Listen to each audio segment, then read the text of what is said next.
आने वाले वक्त में चुनाव है, इलेक्शन है, उससे पहले आप ये जानते हैं कि कई मुद्दे उठते हैं और कई मुद्दे ऐसे हैं जो कर्मचारियों से जुड़े हुए होते हैं।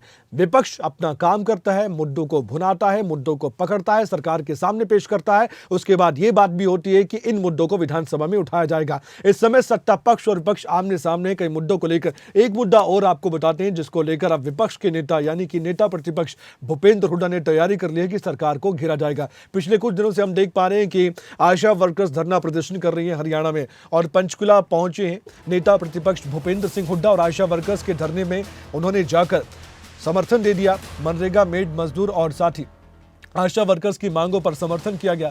विधानसभा में मुद्दा उठाने की बात कही गई है मनरेगा मेड मजदूरों का।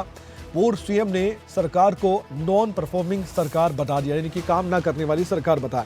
भूपेंद्र हुड्डा ने यह भी कहा कि मनरेगा मेड और आशा वर्कर सरकार का इंतजार कर रहे हैं, बातचीत कर उनकी मांगों का समाधान करने के लिए, ये भी कहा गई बात। और आशा वर्कर से रोहतक में कोई घटना पर बोलते हुए भूपेंद्र सिंह हुड्डा ने कहा कि जिस प्रकार से आशा वर्कर्स से व्यवहार किया जाता है, इस प्रकार से महिलाओं से किए गए व्यवहार की मैं निंदा करता हूं।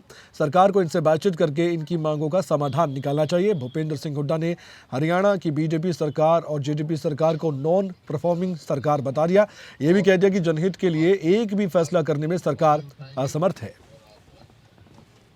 सुनवाते हैं क्या कुछ कहा भूपेंद्र हुड्डा ने यहाँ पहुंचकर।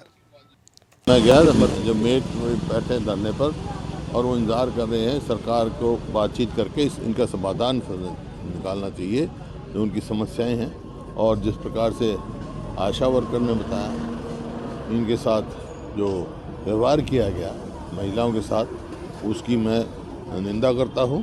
इनसे बैठकर बातचीत करके इसका समाधान निकालना चाहिए सरकार। नॉन परफॉर्मिंग सरकार है, कुछ करती तो है नहीं, कोई भी एक भी फैसला जनहित का है सरकार लेने में असमर्थ है।